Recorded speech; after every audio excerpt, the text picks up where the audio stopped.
ನಮಸ್ಕಾರ. ಜೊತೆಲಿ ನ್ಯೂಸ್ ಸುದ್ದಿಗಳಿಗೆ ಸ್ವಾಗತ. ಕಾಂಗ್ರೆಸ್ ಪಕ್ಷದೊಳಗೆ ಅಧಿಕಾರ ಹಂಚಿಕೆ ಮತ್ತು ನಾಯಕತ್ವ ಚರ್ಚೆಗಳು ನಡೆಯುತ್ತಿರುವ ಮಧ್ಯೆ ಕರ್ನಾಟಕದ ಕೃಷಿ ಸಚಿವ ಎನ್ ಚೆಲುವರಾಯಸ್ವಾಮಿ ಮಾಧ್ಯಮಗಳನ್ನುದ್ದೇಶಿಸಿ ಮಾತನಾಡಿದರು.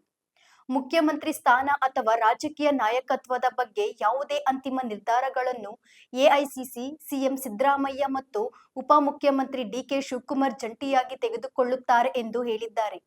ಮತ ಬ್ಯಾಂಕ್ ಗಟ್ಟಿಗೊಳಿಸಿಕೊಳ್ಳೋದಕ್ಕೆ ಡಿಕೆ ಶಿವಕುಮಾರ್ ಅವರ ನಾಯಕತ್ವ ಅನುಕೂಲ ಆಗುತ್ತೆ. ನಾವು ಒಕ್ಕಲಿಗ ಒಂದಕ್ಕೆ ಅಂತ ಹೇಳಲ್ಲ, ಎಲ್ಲಕ್ಕೂ ಆಗತ್ತೆ. ಡಿಕೆ ಶಿವಕುಮಾರ್ ಒಕ್ಕಲಿಗರಿಗೆ ಅಷ್ಟೇನೆ ರೆಪ್ರೆಸೆಂಟ್ ಮಾಡಿಲ್ಲ. ಅವರು ಎಲ್ಲ ಕಮ್ಯುನಿಟಿನ ವಿಶ್ವಾಸಕ್ಕೆ ತಗೊಂಡು ಮಾಡ್ತಕ್ಕಂಥ ಒಂದು ಸಾಮರ್ಥ್ಯ ಇದೆ. ಹಿರಿಯ ಸಚಿವರು ಮತ್ತೆ ಸಂಪುಟದಲ್ಲಿ ಮುಂದುವರಿತಾರೆ ಸರ್ ಅದರ ಬಗ್ಗೆ 100ಕ್ಕೆ 100ರಷ್ಟು ಎಐಸಿಸಿ ಸಿದ್ದರಾಮಯ್ಯನವರು ಡಿಕೆ ಶಿವಕುಮಾರ್ ಸಿದ್ದರಾಮಯ್ಯನವರು ಅವ್ರದ್ದೇ ತೀರ್ಮಾನ. ಸೊ ಅವರು ಯಾವ ತೀರ್ಮಾನ ತಗೋತಾರೋ ಅದಕ್ಕೆ ನಮ್ಮ 136 ಜನ ಶಾಸಕರನ್ನು 100% ಎಂಡಾರ್ಸ್ ಮಾಡ್ತೀವಿ. ಸೊ ಇದರಲ್ಲಿ ಭಿನ್ನಾಭಿಪ್ರಾಯನೂ ಇಲ್ಲ. ಯಾರನ್ನು ಬೇಕಾದ್ರೆ ತೆಗಿಬೋದು, ಯಾರನ್ನು ಬೇಕಾದ್ರೆ ಆಗ್ಬೋದು. ನಾನು ಅದ್ರ ಬಗ್ಗೆ ನಾನು ಚರ್ಚೆ ಮಾಡೋಕ್ಕಲ್ಲ. ಪಕ್ಷದ ತೀರ್ಮಾನಕ್ಕೆ ನಾನು ಅಲ್ಲಿಂದ ಮತ ಬ್ಯಾಂಕ್ ಗಟ್ಟಿಗೊಳಿಸಿಕೊಳ್ಳೋ ನಿಟ್ಟಿನಲ್ಲಿ ಸಿದ್ದರಾಮಯ್ಯಗೆ ವಾಟ್ ನೆಕ್ಸ್ಟ್ ಪೊಸಿಷನ್ಗೆ ನೋಡಪ್ಪ, ಅವರು ರಾಜಕಾರಣದಲ್ಲಿ ಇರ್ತೀನಿ ಅಂತಾರೆ.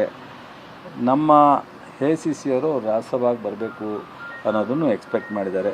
ಅವ್ರು ಇಲ್ಲಿರಲಿ, ರಾಜ್ಯಸಭೆಗೆ ಹೋಗಲಿ, ಆ್ಯಕ್ಟಿವ್ ಪಾಲಿಟಿಕ್ಸಲ್ಲಿ ಇರ್ತೀನಿ, ನಾನು ಸಕ್ರಿಯ ರಾಜಕಾರಣದಲ್ಲಿ ನಾನು ಮುಂದುವರಿತೀನಿ ಅಂತ ಹೇಳಿದ್ದಾರೆ. ಸೊ ಯಾವುದೇ ವಿಚಾರದಲ್ಲಿ ಈ ಸರ್ಕಾರ ಅವರನ್ನು ಒಂದು ಸೆಕೆಂಡು ಬಿಟ್ಟು ಹೋಗೋ ಪ್ರಶ್ನೆ ಇಲ್ಲ. ಎಲ್ಲ ಇದರಲ್ಲೂ ಜೊತೆಯಲ್ಲಿ ಬಿಡಿ, ಅದು ನಮ್ಮ ಪಕ್ಷ ತೀರ್ಮಾನ ಮಾಡುತ್ತೆ. ಏನ್ರಿ, ಈ ದೇಶನ 40 ವರ್ಷ ಸ್ವತಂತ್ರ ತಂದುಕೊಟ್ಟು ಆಳದಂಥ ಪಾರ್ಟಿಗೆ ಒಬ್ಬ ನಾಯಕರನ್ನ ಉಳಿಸ್ಕೊಳ್ಳೋದನ್ನು ನಾವು ಹೇಳ್ಕೊಡ್ಬೇಕಿದ್ರಿ. ಕರ್ನಾಟಕದಲ್ಲಿ ಪ್ರೂವ್ ಮಾಡಿದಾರಲ್ಲ. ಬೇರೆ ಸ್ಟೇಟ್, ಬೇರೆ ಉತ್ತರ ಭಾರತದಲ್ಲಿ ಬೇರೆ ಬೇರೆ ಥರದ ಪ್ರಾಬ್ಲಮ್ ಇದೆ. ಕೇರಳದಲ್ಲಿ ಯಾವ ಥರ ತೀರ್ಮಾನ ಮಾಡಿದ್ರು? ಸೊ ತೆಲಂಗಾಣದಲ್ಲಿ ಹೆಂಗೆ ಸ್ಮೂತಾಗಿ ಇದಾಯಿತು. ಸೊ ನೋಡ್ರಿ, ಕರ್ನಾಟಕದಿಂದನೇ ಸ್ಟಾರ್ಟ್ ಆಗುತ್ತೆ. ಕರ್ನಾಟಕದ ಗಾಳಿ ಬಿಹಾರ UP ಹೋಗುತ್ತೆ.